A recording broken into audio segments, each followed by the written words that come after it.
Charlie Kirk was shot and killed yesterday while debating on a Utah campus. He is survived by a wife and 2 young children. Rest in peace. I'm reminded of Martin Luther King Jr. in moments like this. I disagreed with Kirk about almost everything politically. He was a frustrating oak that wouldn't budge an inch, full of values I still don't fully understand. But he was American, and I believe he wanted what was best for America. I wouldn't say the same thing about every political figure. There are actors who use "I love America" as a tool to enrich themselves, who deploy patriotic language for personal gain. But Kirk was sincere in his beliefs, as am I. We can work with sincerity even when it's infuriating. We can't work with doublespeak. Political violence of any kind is unacceptable in this country. It doesn't solve strife, doesn't heal wounds, doesn't make us better in any way. All this did was deprive 2 children of a father, a wife of a husband, a person from our community. The bullet that struck Kirk's neck accomplished nothing except adding to the sum total of human suffering. We have to be better than this. MLK was committed to agape love, unconditional love, a love of community that reached across aisles. This is the only solution we can have. Radical, transformative love for our fellow human beings. Not love that ignores differences or pretends disagreements don't matter, but love that sees the humanity in our opponents even as we work against their actions. This isn't the first time America has faced this choice between violence and healing. We've stood at this crossroads before, and the path we've chosen has shaped our destiny. History teaches us that violence never delivers what it promises. It only fragments what we're trying to save. I'm so tired. I'm so sick of this rhetoric. Isn't it ironic that he was debating gun violence? Charlie Kirk died using words, not bullets. If words can hurt your argument so much, then get better words or better arguments. I don't think Charlie was good for this country individually, on an idea level, but he was openly debating.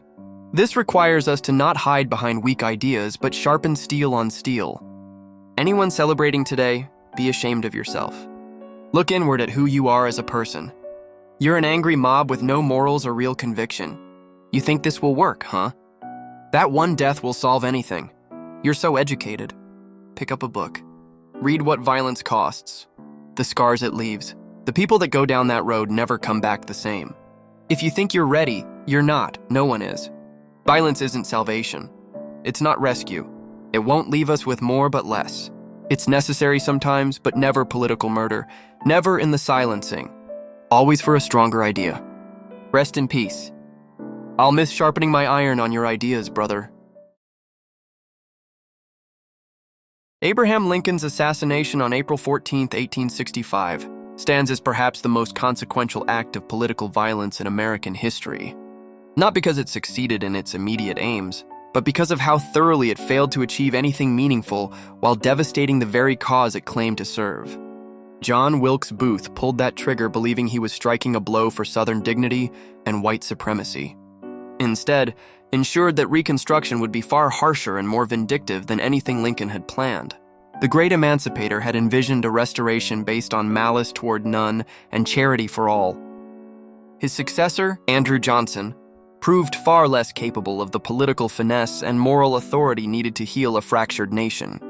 Lincoln's assassination didn't preserve the old order. It poisoned the new one. The magnanimous peace Lincoln might have crafted, with its emphasis on binding up the nation's wounds, died with him in that theater box. What followed was a Reconstruction marked by corruption, regional resentment, and ultimately the abandonment of freed slaves to Jim Crow terrorism. The very white supremacy Booth sought to protect found new life in the backlash. This is undeniable, but it succeeded in only prolonging the suffering and stagnating the Reconstruction. There was never going to be a reclaiming of Southern values. The world had moved on. It only birthed a deep divide that is still poisoning us today. Lincoln possessed a unique combination of political skill and moral vision that might have navigated the treacherous post-war period more successfully. His assassination eliminated not just a man, but a path toward genuine reconciliation that honored both union and healing. Booth's bullet achieved the exact opposite of its intention. Rather than elevating the South or preserving white supremacy, it ensured decades of regional poverty and racial violence. Rather than striking a blow for honor, it revealed the ultimate dishonor and cowardice. The assassination demonstrated with cruel clarity that political violence doesn't solve problems. It transforms them into something worse. This would repeat itself throughout American history. the assassin's bullet promising to change everything while delivering only chaos, grief, and the entrenchment of the very problems it claimed to solve. The shots that rang out in Dealey Plaza on November 22, 1963, didn't just kill a president. They shattered something ineffable in the American psyche that we've never quite managed to repair. John F. Kennedy's assassination marked the end of a particular kind of American optimism, the belief that our best angels could consistently triumph over our worst impulses. Kennedy had embodied a vision of American possibility that transcended partisan politics. His call to ask not what your country can do for you, but what you can do for your country resonated across ideological lines because it appealed to something higher than self-interest. The space program, the Peace Corps, the civil rights movement gathering momentum, all suggested a nation capable of grand endeavors guided by moral purpose. Lee Harvey Oswald's bullets didn't advance any coherent political agenda. Unlike other assassinations motivated by clear ideological goals, Kennedy's murder appears to have been the work of a disturbed individual seeking notoriety rather than serving any larger cause. This randomness made the tragedy even more traumatic for a nation that desperately wanted the violence to mean something, to serve some purpose that might justify the loss. Instead, the assassination inaugurated an era of suspicion and conspiracy theories that continues to poison American discourse.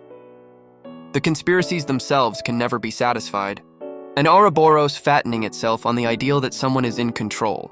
The Warren Commission's conclusions satisfied few, spawning decades of alternative theories that feeding distrust in government institutions. The paranoia only feeding into the FBI and CIA beast we mistrusted. The cultural impact was profound and lasting. The generation that witnessed Kennedy's murder on live television, the first such national trauma in the age of mass media, carried a wound that shaped their understanding of American vulnerability. The notion that terrible things could happen suddenly, without warning, without clear meaning, became embedded in the national consciousness. JFK's assassination proved that political violence doesn't need to be ideologically motivated to cause massive damage.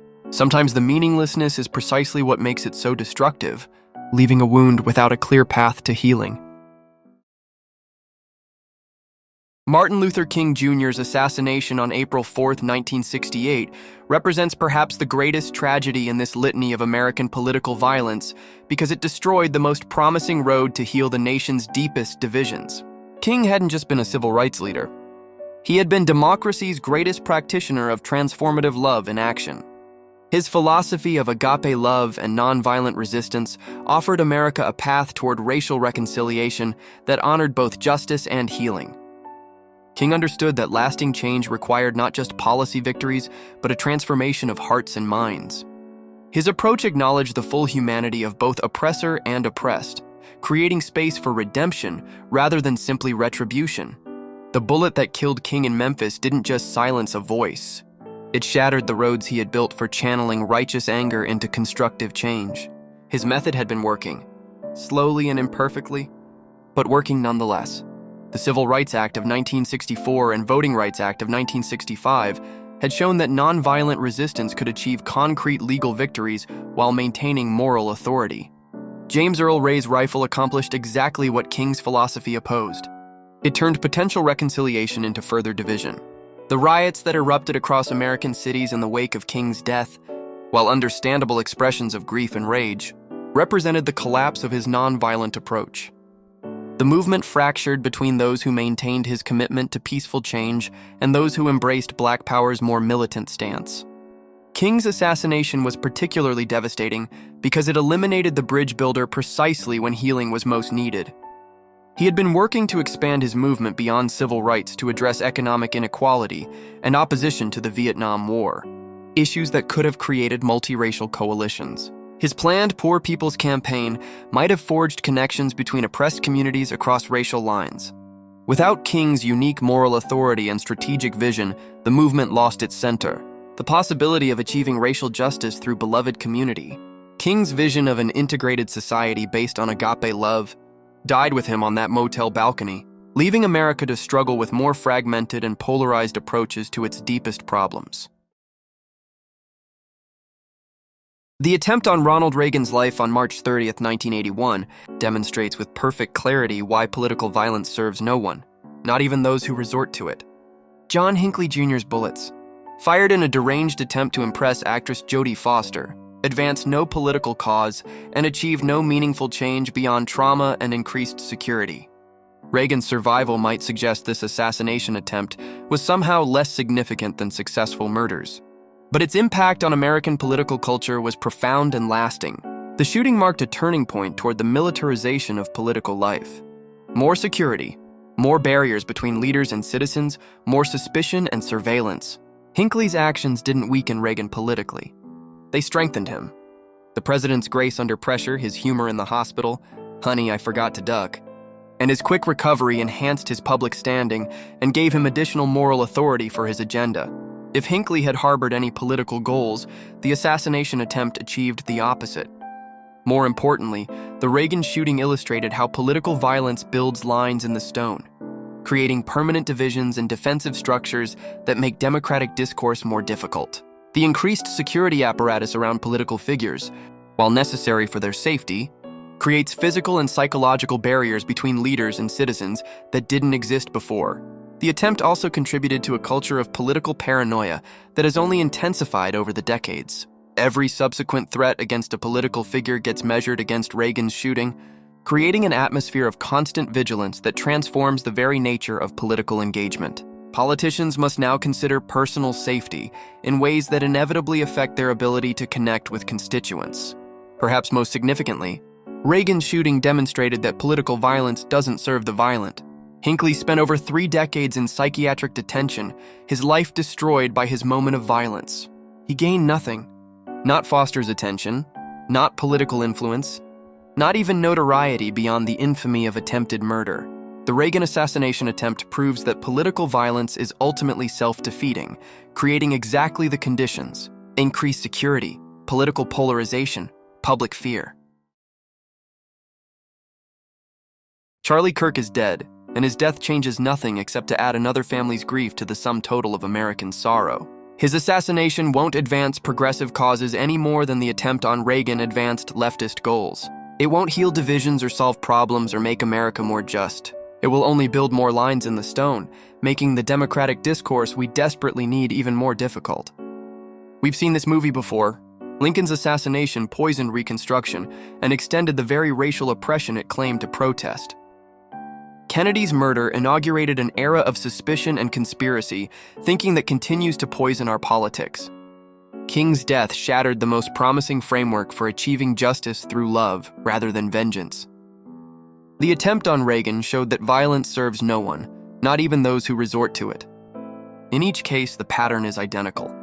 Political violence promises to solve problems while actually deepening them, claims to advance causes while actually setting them back, presents itself as decisive action while delivering only chaos and reaction. Martin Luther King Jr. showed us there was another way, the path of agape love, the radical choice to love our enemies while opposing their harmful actions. It wasn't naive idealism. It was the most practical approach to political change because it was the only one that actually worked to heal rather than merely wound. Charlie Kirk believed he was serving America. That belief was sincere. Sincerity is something we can work with. Now there are just 2 children without their father and a wife without her husband. The bullet solved nothing. The bullet never does. Rest in peace, brother.